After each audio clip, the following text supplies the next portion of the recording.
کونی باجوا ټول مری پونه ورکوله، وزل ترغله د پاروپا کې پونه ورکي پسپینه ګیره د ورسره ناس د خزه ده।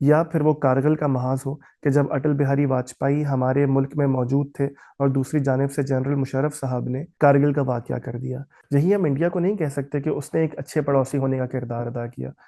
1971 میں جو ان کا کردار رہا پاکستان کے سوورن اسٹیٹ کو توڑنے میں، جس کا وہ کریڈٹ بھی لیتے ہیں، ظاہر ہے یہ ایک ایسا انٹرنیشنل لا کے مطابق گناہ ہے کہ جس کی معافی نہیں مل سکتی. لیکن وہیں جہاں ہندوستان نے پارٹیشن کے بعد اپنے عوام کی فلاح و بہبود کی بنیاد رکھ دی تھی، ہم ہمیشہ ایک اینٹی انڈیا ایکسٹریمسٹ پروپیگنڈا کرتے رہے، اپنی نسلوں کو جھوٹ پر جمان کرتے رہے، ہندو ہیٹ، انڈیا ہیٹ اور پاکستان کو ڈیوائن بنا کر پیش کرتے رہے. وہیں ہم نے یہ بنیاد رکھی کہ ہمارے اور انڈیا کے تعلقات کبھی بہتر نہ ہو سکیں. چوتھی جانب اب چائنا کو دیکھیے کہ ان کے ساتھ ہمارے تعلقات بہت بہتر رہے. ہم نے ان کے ساتھ سی پیک بھی مل کر سائن کیا، لیکن وہیں دیکھیے کہ پچھلے 6-7 سالوں میں ہم نے اس سی پیک کو بیک برنر پہ ڈال دیا. چائنیز اتھارٹیز اور چائنیز گورنمنٹ کس طرح کام کرتی ہے، ہم نے اسے اور اپنے کانٹریکٹس کو پبلک کیا، انہیں پریس کانفرنسز کر کر کر سر بازار شرمندہ کیا.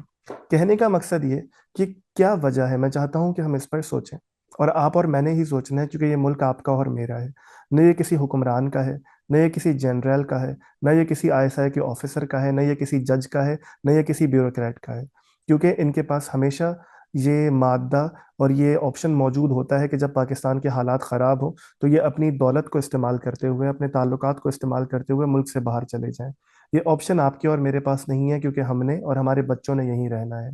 ہم نے اور ہمارے بچوں نے اسی زمین میں جانا ہے، اور اگر ہم نے زمین میں نہیں بھی جانا تو یہ آپ کا اور میرا پہلا اخلاقی فرض ہے کہ ہم اپنے ملک کی بہتری کے لیے سوچیں. جو سوال اٹھتا ہے وہ اٹھائیں، اور جن سے اٹھتا ہے ان سے اٹھا سکیں. سوال کی طرف واپس جاتے ہوئے میں چاہتا ہوں کہ ہم سب اس پر سوچیں کہ کیا وجہ ہے کہ آج تک ہم اپنے کسی بھی ہمسائے سے اس طرح کے تعلقات ہموار نہیں کر سکے کہ جس پر ہم رشک کر سکیں. جہاں ہماری سیاست اور پالیسیز میں بہت خرابی رہی، وہیں میری رائے میں ہماری بناوٹ میں، ہماری پیدائش میں ایک بہت بڑی خرابی ہے کہ جو ہمیں اس قابل نہیں ہونے دیتا کہ ہم ایک نارمل نیشن اسٹیٹ کی طرح سوچ سکیں، ہم اپنی عوام کے بھلے کے لیے اپنے نیبرز کے ساتھ تعلقات بہتر کر سکیں. بہت سارے لوگ یہ سوچیں گے کہ کیوں بار بار پاکستان کی پیدائش کی، پاکستان کی آئیڈیالوجی کی بات کی جاتی ہے، جبکہ اس پوری سچویشن میں تو وہ کہیں ریلیٹیبل لگتے بھی نہیں ہیں. لیکن اگر آپ مولانا آزاد کو پڑھیے اور دیکھیے تو انہوں نے پاکستان کی پیدائش سے پہلے یہ بتا دیا تھا کہ پاکستان کبھی بھی اپنے ہمسایہ ممالک کے ساتھ بہتر تعلقات نہیں رکھ سکے گا، اور اس کی پالیسیز کیوں ویسی ہوں گی کہ جیسی آج ہیں. اس کی وجہ ان کے نزدیک یہ تھی کہ پاکستان جس آئیڈیا پہ بن رہا تھا وہ کبھی بھی پاکستان کو ایک نارمل نیشن اسٹیٹ کی حیثیت سے رہنے ہی نہیں دے گا. اگر آپ مولانا آزاد کے اس انٹرویو کو ریکنسٹرکٹ ہوتے ہوئے دیکھنا چاہتے ہیں تو میں نے ڈاکٹر اشتیاق احمد کے ساتھ یہ ایک انٹرویو ریکارڈ کیا ہے، آپ اسے وہاں دیکھ سکتے ہیں. اور کیونکہ اس مسئلے کو آن گراؤنڈ افغانستان، ایران اور پاکستان میں رہنے والے بلوچ لوگوں کے ساتھ دیکھا جاتا ہے، ان کے لینس سے دیکھا جاتا ہے، یہ معاملہ اس وطن سے اٹھا ہے، تو آپ بلوچستان کے مسئلے کو سمجھنے کے لیے میری یہ ویڈیو دیکھ سکتے ہیں. لیکن بہرحال سوال اپنی جگہ پر ہے کہ جہاں سے میں نے یہ مدعا اٹھایا تھا کہ کیوں ہم ایک نارمل نیشن اسٹیٹ کی طرح بیہیو نہیں کرتے،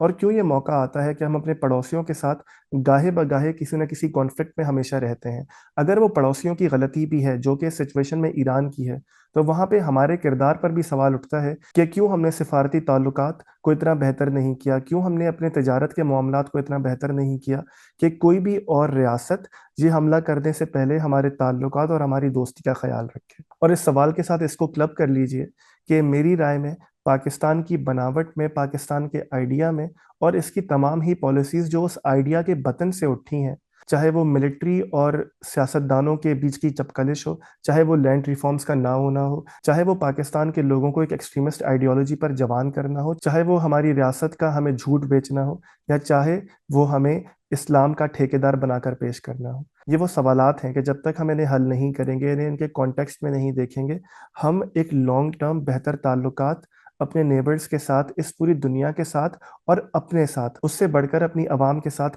حل نہیں کر سکیں گے. ویڈیو دیکھنے کا شکریہ. اگر آپ کو ہمارا کام اچھا لگتا ہے تو اس ویڈیو کو لائک کیجیے، کامنٹ کیجیے اور چینل کو سبسکرائب کیجیے. اس سے ہوگا یہ کہ آپ کے لائک اور کامنٹ کی وجہ سے یوٹیوب یہ ویڈیو زیادہ لوگوں کو ریکمینڈ کرے گا.